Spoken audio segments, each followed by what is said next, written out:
Hello everyone. तो आज की इस वीडियो में हम लोग डिस्कस करेंगे जो फाइनेंस मिनिस्टर के द्वारा जो इकोनॉमिक पैकेज या आप ये बोल सकते हैं कि कोविड-19 को फाइट करने के लिए जो पैकेज अनाउंस किया गया है 1.7 लाख करोड़ का। तो उसका यूटिलाइजेशन किस तरीके से गवर्नमेंट ने प्लान किया है और उसके बाद डिस्कस करेंगे कि कौन कौन से सेक्टर्स को स्पेशली जो आपके लेबरर्स हैं तो वो कहाँ कहाँ पे और पैसे या प्लान बनाने की आवश्यकता है। तो सबसे पहले मैं आपको बता दूं कि हमारी जो फाइनेंस मिनिस्टर है श्रीमती निर्मला सीतारमन, उन्होंने 1.7 लाख करोड़ का इकोनॉमिक्स पैकेज अनाउंस किया था मार्च 26 को। और ये अराउंड हो जाता है आपका $22.6 बिलियन। तो उम्मीद की जा रही थी कि वो $20 बिलियन का इकोनॉमिक पैकेज होगा और वैसा ही हुआ है। $22.6 बिलियन का इकोनॉमिक पैकेज अनाउंस किया गया। तो ये तो था अमाउंट की, हाँ पैकेज जो है फाइनेंस मिनिस्ट्री के द्वारा अनाउंस कर दिया गया।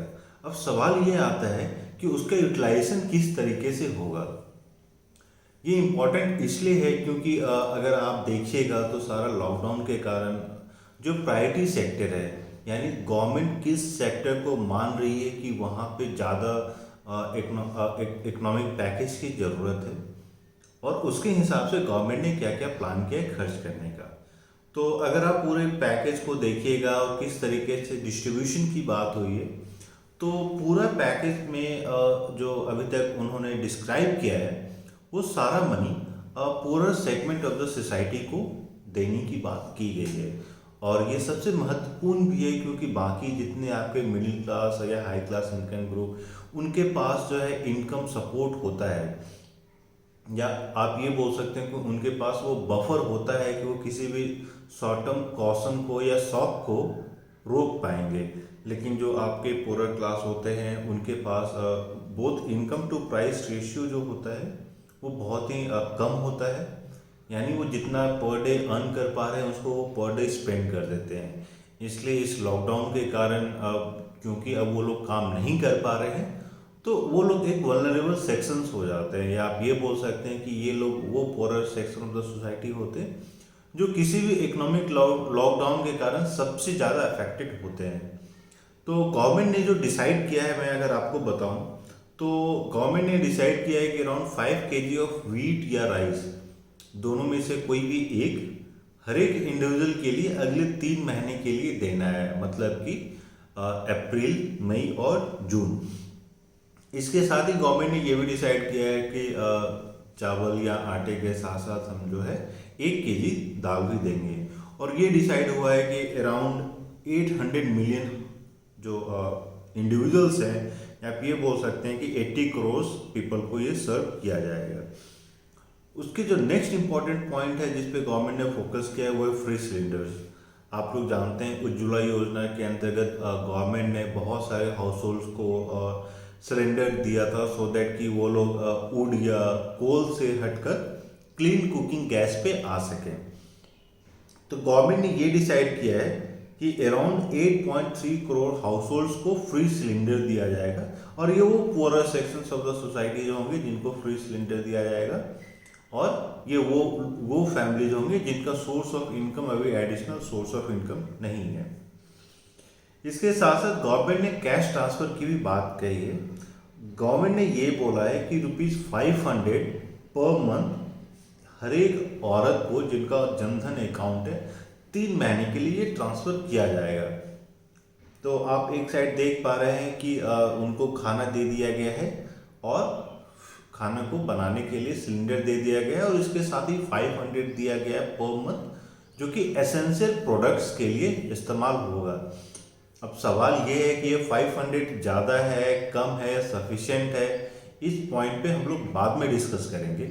क्योंकि देखिए सबसे पहले तो ये भी इम्पोर्टेंट है कि हर एक फैमिली को कुछ ना कुछ दिया जाए, क्योंकि बहुत सारे ऐसे फैमिलीज हैं जिनका सोर्स ऑफ इनकम अभी जीरो हो गया है। तो गवर्नमेंट किसी न किसी तरीके से कोशिश करेगी उन सारे फैमिलीज को सस्टेन करने की।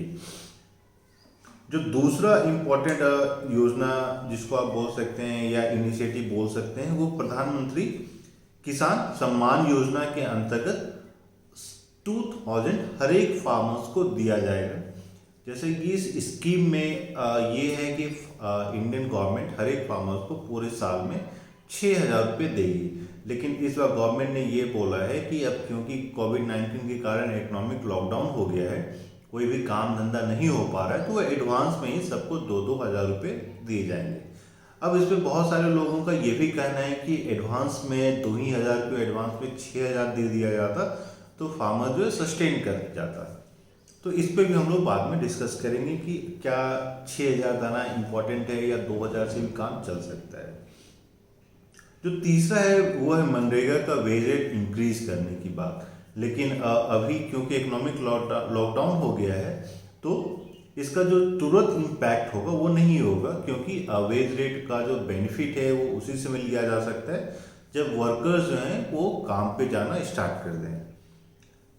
फाइनली ये हुआ है कि जितने लोग इंश्योरेंस जितने लोग आपके फ्रंटलाइन वर्कर्स हैं, चाहे वो हेल्थ वाले हों या पुलिस के हों या सैनिटेशन डिपार्टमेंट के हों, सभी के लिए 50 लाख का इंश्योरेंस किया गया है कि अगर उनका डेथ होता है तो उनको गवर्नमेंट ऑफ इंडिया 50 लाख देगी और वो हर एक इंडिविजुअल को इंश्योर्ड कर दिया गया है।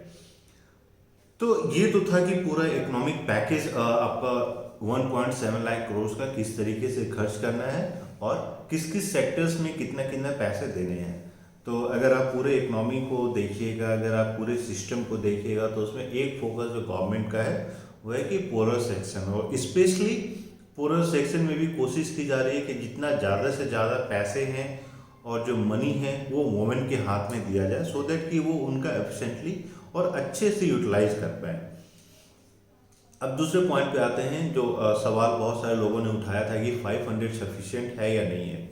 तो इसके लिए मैं आपको बता दूं कि आप इकोनॉमिक लॉकडाउन में के टाइम या बाद में कितना भी पैसे दे दें, किसी भी इंडिविजुअल के लिए वो सफिशिएंट नहीं होता है।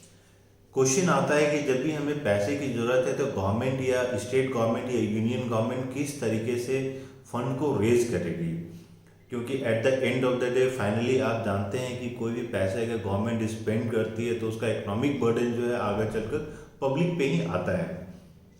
तो अभी कोशिश ये की जा रही है कि कितने कम से कम में हम इस महामारी को टाल सके, सो दैट कि आने वाले समय में हम इस सारे सेक्टर को रिवाइव कर पाए। और फाइनली फिर बहुत सारे लोगों का जो कहना था, जो फार्मर्स को लेके 2000 वाला जो 2000 अमाउंट है उसके लिए बहुत सारे लोगों ने ये कहा था कि 6,000 पहले से ही दे देना चाहिए। तो ऑफकोर्स 6,000 पहले से दे देना चाहिए, सो दैट कि उनका जो इकोनॉमिक लॉकडाउन के टाइम में जो उनको एक इनकम गेन नहीं हो पा रहा है उस चीज़ को वो रिवाइव कर पाएँ, उस चीज़ को वो कंपनसेट कर पाएँ। लेकिन फिर बाद में उनके लिए वो पैसे अवेलेबल नहीं होंगे जब मान लीजिए उनको सीड लेने की ज़रूरत है या फर्टिलाइजर्स लेने की ज़रूरत है, क्योंकि अभी जो है आपका एक मानसून सीजन अभी स्टार्ट नहीं हुआ है। तो मानसून सीजन स्टार्ट नहीं हुआ है तो आपका फार्मिंग सीजन भी स्टार्ट नहीं हुआ है। हालांकि जो आपके रबी के क्रॉप्स थे वो अभी भी खेतों में पड़े हुए हैं, उनकी कटाई होनी ज़रूरी है। तो शायद ये 2,000 रुपीज़ जो है उस चीज़ को कंपनसेट करने में मदद करेगी। और जैसा कि आप लोग जानते हैं ये एक स्मॉल अमाउंट है और इस अमाउंट का यूज़ या आप बोल सकते हैं कि इस अमाउंट का बेनिफिट बहुत ही स्मॉल फार्मर्स को बहुत अच्छे ढंग से होता है। जो बड़े फार्मर्स होते हैं उनके पास सफिशिएंट बफर स्टॉक में पैसे भी होते हैं, ग्रेन्स भी होते हैं कि वो इस इकोनॉमिक लॉकडाउन के टाइम में भी एटलीस्ट अपने आप को सर्वाइव कर पाएंगे।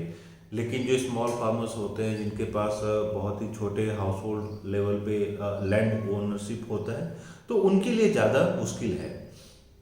तो इसलिए शायद गवर्नमेंट ने जो डिसाइड किया है कि हम सिर्फ अभी 2,000 देंगे, आगे फिर 2,000 और टोटल 4,000 और दे देंगे, तो ये भी शायद सही स्टेप है जो गवर्नमेंट ने लिया है।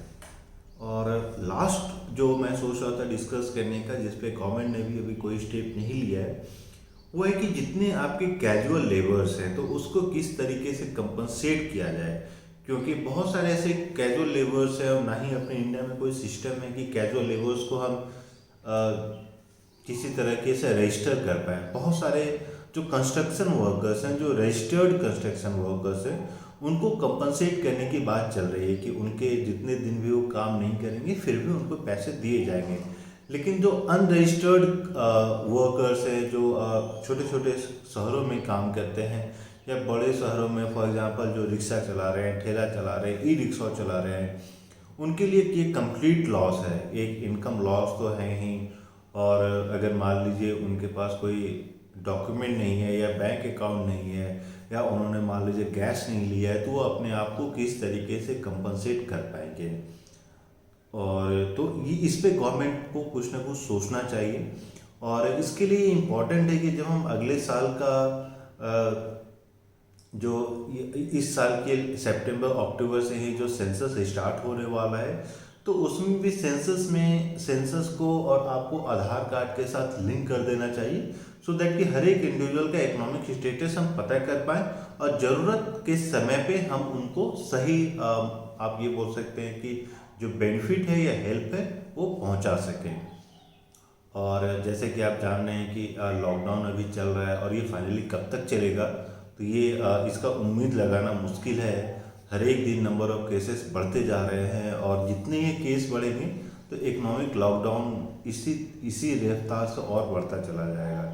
आप देख रहे हैं बहुत सारे कंट्रीज़ में, जो वेस्टर्न कंट्रीज़ हैं, वहाँ पे लॉकडाउन महीनों से चल रहा है और इंडिया में भी शायद वैसा ही कुछ हो गया है। तो ये ज़रूरी है कि हम लोग सारे लोग घर पे रहें और इस इकोनॉमिक लॉकडाउन को जल्द से जल्द खत्म करने में मेहनत करें और कोशिश करें। Thank you.